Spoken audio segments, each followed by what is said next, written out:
Video kali ini disponsori oleh Exacode. Di video kali ini saya pengen cerita mengenai sebuah gaming device yang cocok untuk mainin game-game jadul dan juga game terbaru via streaming. Dan ini adalah Retroid Pocket 3 yang akan saya ceritain di video kali ini. Jadi selamat datang di Gaming Journal Wisnu Kumoro.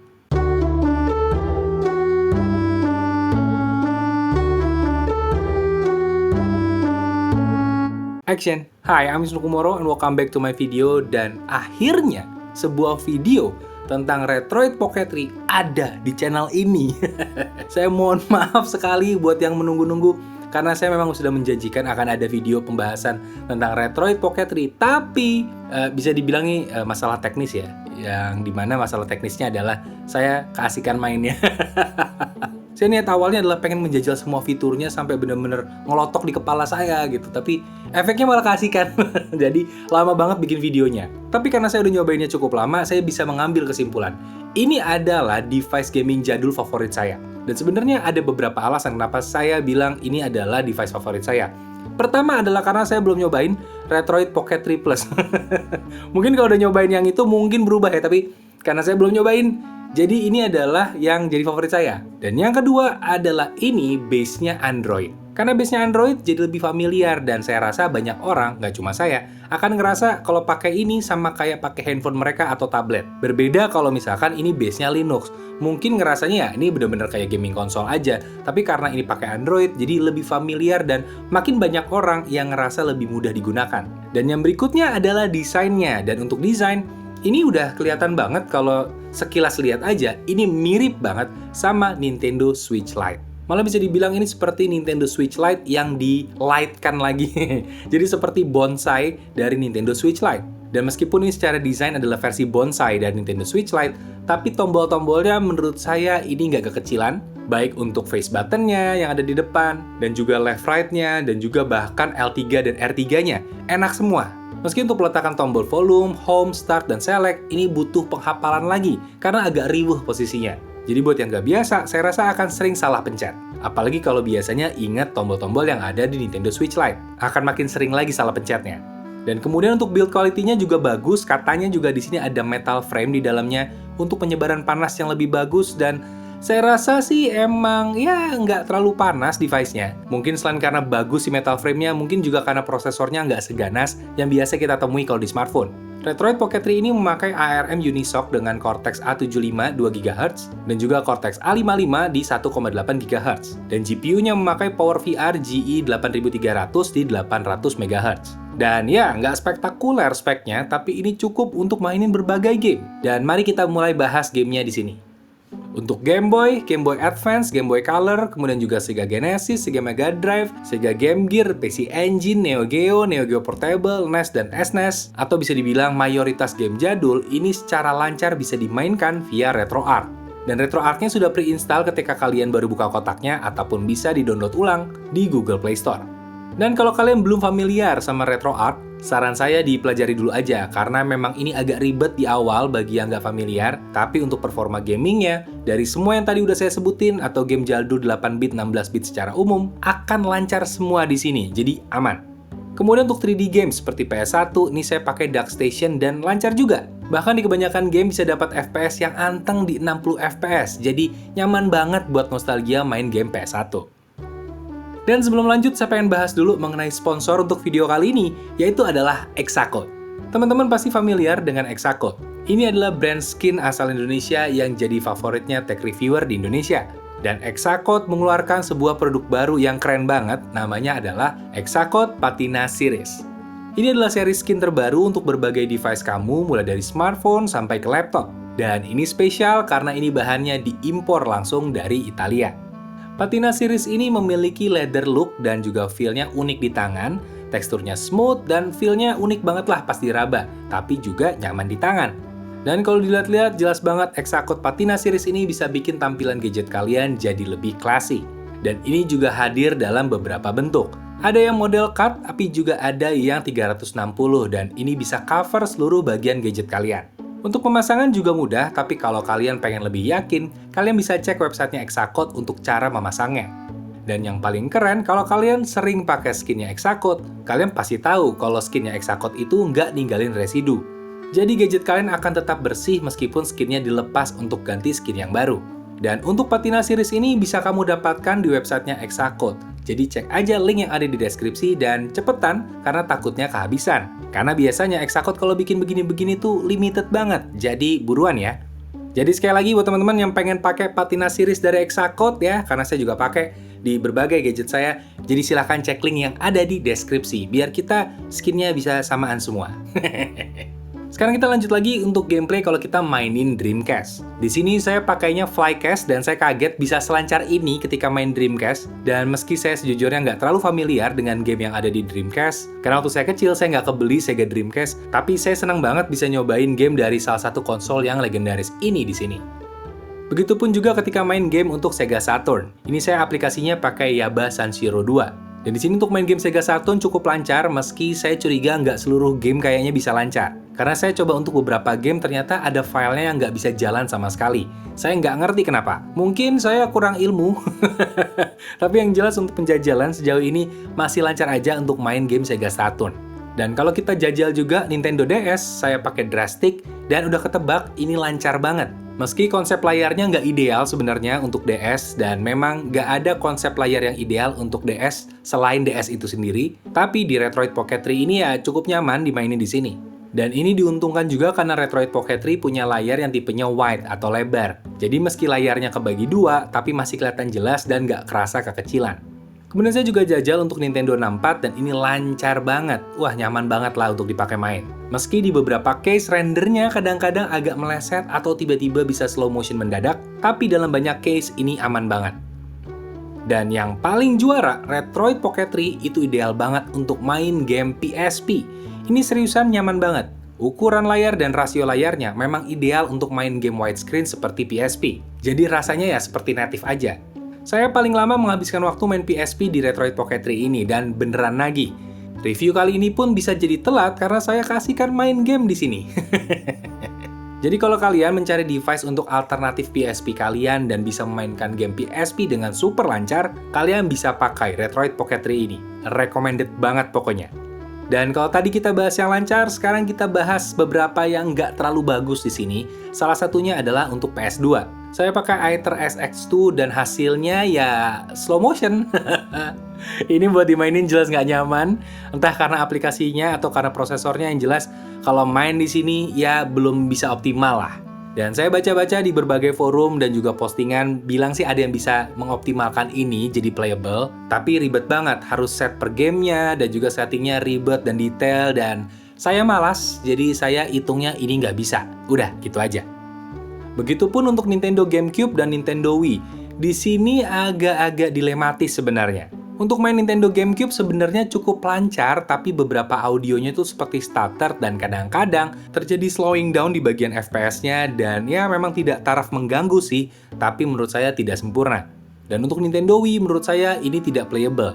Ya kurang lebih sama lah seperti PS2, nggak bisa dimainkan dengan nyaman di sini. Dan menariknya, ini termasuk juga kalau kita mainin game Nintendo 3DS. Laggingnya berasa banget ketika di gameplay, terutama untuk sebagian besar game, jadi nggak playable menurut saya. Buat teman-teman yang pengen mainin game Nintendo GameCube, Nintendo Wii, dan juga Nintendo 3DS, saran saya, jangan pakai ini. Khususnya buat teman-teman yang pengen mainin game 3DS, sebenarnya, daripada beli ini, beli 3DS-nya langsung aja. Harganya mirip-mirip, bahkan lebih murah untuk sebagian kasus, jadi ya daripada beli ini buat mainin game 3DS, kalau tujuannya untuk main game 3DS doang ya, dan juga main game DS, ya mendingan itu aja kalau menurut saya dibandingin di sini. Tapi sebenarnya kekuatan utama dari si Retroid Pocket 3 ini bukan hanya untuk memainkan game jadul sebenarnya, malahan untuk memainkan game yang bisa dibilang terbaru. Tapi caranya bukan dimainkan langsung di sini, tapi pakai streaming. Memang kalau Retroid Pocket 3 dipakai untuk main game ada keterbatasannya, tapi untuk streaming game ini lain ceritanya. Saya jajal pakai Steam Link dari laptop saya ke sini, dan ini lancar banget memakai jaringan yang sama. Dan bisa saya bilang hasilnya cukup stabil. Jadi laptop saya ada di kamar dan saya bisa mainin ini di ruang tamu atau di kamar mandi dengan kualitas yang mumpuni. Dan ini keren banget sih sebenarnya. Dan juga di sini katanya sih bisa untuk PS Remote Play ke PS5 dan juga bisa pakai Moonlight untuk device lainnya. Tapi saya belum jajal, jadi mungkin kalian bisa jajal sendiri kalau udah beli ya. Dan juga sebagai tambahan, mungkin kalian penasaran, ini kan base-nya Android, berarti bisa dong untuk main game Android? Jawabannya adalah bisa. Bahkan untuk Mobile Legends, ini analog kirinya bisa dipakai untuk movement. Tapi meski memang secara default, ini face button-nya nggak bisa dipakai buat skill. Jadi mungkin memang harus remapping dulu.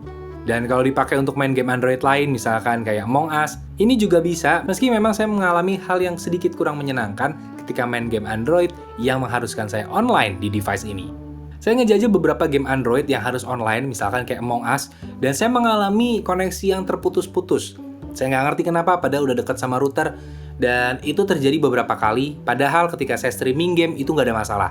Dan saya kemudian main Mobile Legends, dan itu juga tidak terjadi hal yang sedemikian. Jadi, saya bingung apakah cuma beberapa game aja yang kayak gitu, tapi kok ya Among Us itu selalu terputus di tengah game, saya nggak ngerti kenapa. Jadi, ya, mungkin teman-teman ada yang punya juga dan mengalami hal sejenis, silahkan tulis di bagian komen. Atau jangan itu cuma saya nggak tahu ya. Tapi yang jelas, buat kalian yang berencana main online, ya, game Android di sini, kayaknya harus hati-hati. Karena takutnya di tengah game, tiba-tiba akan putus wifi-nya.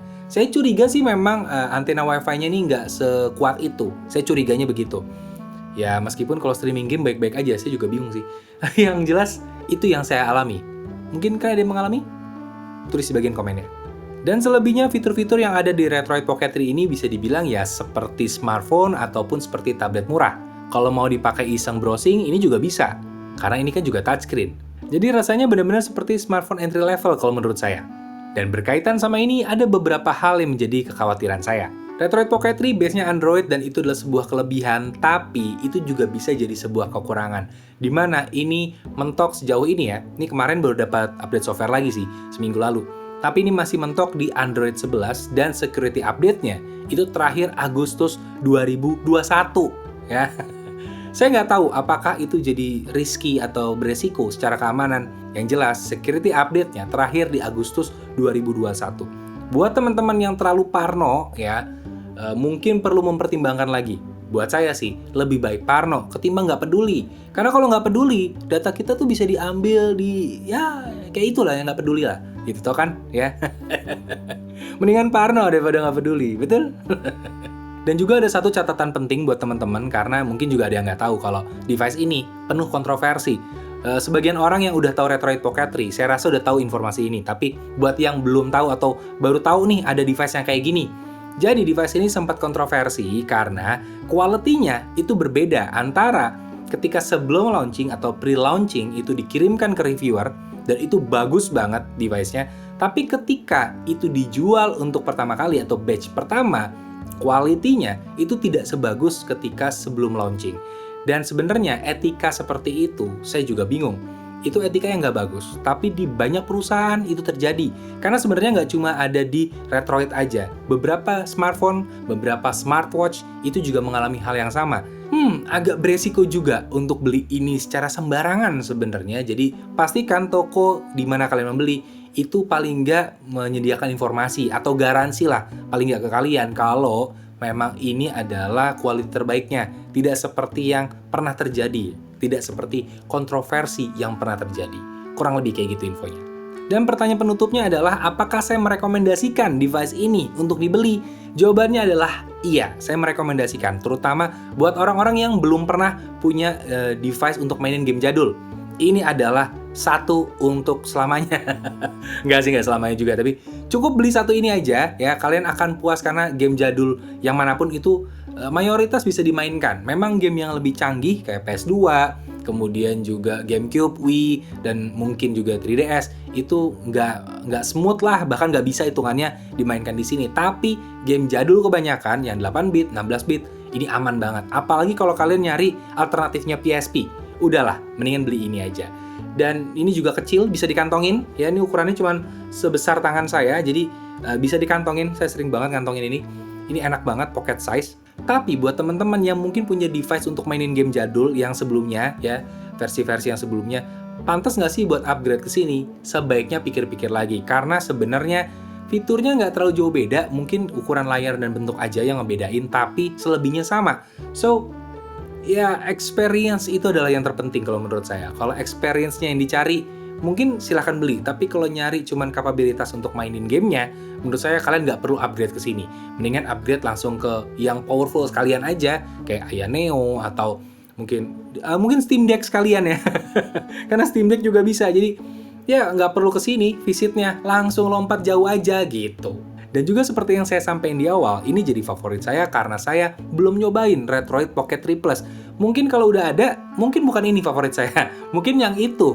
Dan itu bisa jadi pertimbangan teman-teman juga, meskipun ya faktor harga tentu yang itu akan lebih mahal dan stoknya mungkin juga akan lebih susah didapetin.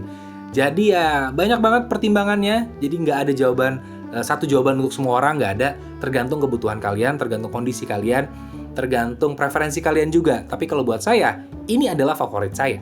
Dan juga sekalian ngingetin, selain ini yang jadi favorit saya, yang jadi favorit saya adalah Exacode ya. Sponsor untuk video kali ini. Jadi jangan lupa buat cek Exacode, linknya di deskripsi, dan support terus ke Exacode, karena dengan kalian mensupport Exacode, terutama karena video ini, kalian mensupport channel saya juga ya. Jadi tolong support sponsor yang mensponsori video saya, ya tolong ya. Supaya saya bisa jajan lebih banyak ya untuk beli game. Ya, sekali lagi terima kasih Exacode, dan terima kasih yang mendukung Exacode dan mendukung channel ini. Terima kasih, dan terima kasih. Dan sekian untuk video kali ini. Kalau kalian suka dengan videonya, silahkan like dan subscribe juga. Dan silahkan share ke teman-teman kalian. Dan kritik dan saran jangan lupa tulis di bagian komen. Dan sekian untuk Gaming Journal kali ini. Sampai ketemu di Gaming Journal berikutnya. Dadah!